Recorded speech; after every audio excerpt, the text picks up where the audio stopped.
ఈరోజు డిన్నర్లో అయితే నేను ఎగ్ కర్రీ అండ్ చపాతీ చేశానండి. ఎగ్ కర్రీ ఎలా చేశానో చూపిస్తాను. దీనికి ఏం పేరు పెడతారో మీరే నిర్ణయించాలి. నేను నార్మల్గా పులుసు అండ్ ఆనియన్ గ్రేవీ ఇలా కర్రీ చేస్తాను. ఈరోజైతే కొంచెం డిఫరెంట్గా ఈ విధంగా ట్రై చేశాను. మీరు కూడా ట్రై చేయండి. అండ్ దీనికి ఒక పేరు కూడా కంపల్సరీ మీరే పెట్టాలి.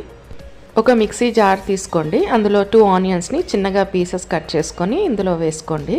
అలాగే 5 or 6 గ్రీన్ చిల్లీస్, కొద్దిగా జింజర్, 2-3 గార్లిక్ క్లోవ్స్, కొద్దిగా పెప్పర్ యాడ్ చేసుకొని అండ్ కొద్దిగా మునగాకు కూడా యాడ్ చేసుకోవాలి. తగినన్ని నీళ్ళు పోసుకొని మెత్తగా పేస్ట్ చేసుకొని పక్కన పెట్టుకోండి. ఇప్పుడు స్టవ్ మీద ఒక ప్యాన్ పెట్టుకోండి. ప్యాన్ బాగా వేడయ్యాక ఇందులో కొంచెం ఆయిల్ యాడ్ చేసుకోవాలి. ఆయిల్ బాగా వేడైన తర్వాత ఇందులో కొద్దిగా ఉప్పు, ఒక చిటికెడు పసుపు, కొద్దిగా కారం వేసుకొని బాయిల్ చేసుకున్న గుడ్లను ఇందులో యాడ్ చేసుకోవాలి. ఈ గుడ్లను కూడా మనం మధ్యలో ఘాట్లు పెట్టుకొని ఈ ఆయిల్లో ఫ్రై చేసుకోవాలి. లైట్ బ్రౌన్ వచ్చేంత వరకు ఫ్రై చేసుకొని ఎగ్స్ని తీసుకొని పక్కన పెట్టుకోవాలి. చూడండి, ఈ విధంగా ఫ్రై చేసుకోవాలి. ఇప్పుడు ఎగ్స్ అన్నీ బాగా ఫ్రై అయిపోయాయి. ఈ ఎగ్స్ని మనం ఒక ప్లేట్లోకి ట్రాన్స్ఫర్ చేసుకుందాము. ఎగ్స్ అన్ని తీసేసిన తర్వాత ఇదే ఆయిల్లో మనం ముందుగా చేసుకొని పెట్టుకున్న ఈ మసాలా పేస్ట్ని కూడా ఇందులో వేసుకోవాలి.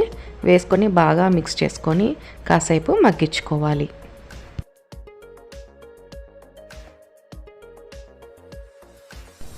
ఇందులోనే మనం మసాలా పొడిలను యాడ్ చేసుకోవాలి. ఒక 1/2 స్పూన్ జీరా పౌడర్, ఒక 1/2 spoon garam masala and 1/2 spoon dhania powder add చేసుకొని బాగా మిక్స్ చేసుకొని ఇంకొంచెం సేపు మగ్గించుకోవాలి. ఈ మగ్గుతుండగానే ఒక టేబుల్ స్పూన్ పెరుగు యాడ్ చేసుకొని మిక్స్ చేసుకోవాలి.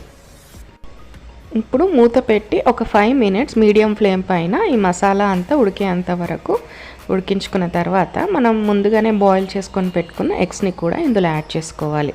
కొంచెం సేపు బాగా కలుపుకొని మూత పెట్టి ఇంకొంచెం సేపు మగ్గించుకోవాలి.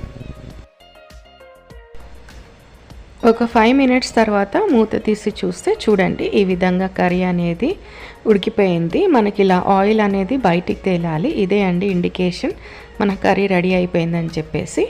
సో మనం బాగా మిక్స్ చేసుకొని ఒక సర్వింగ్ బౌల్లోకి ట్రాన్స్ఫర్ చేసుకుంటే మన కర్రీ అనేది రెడీ అయిపోతుంది.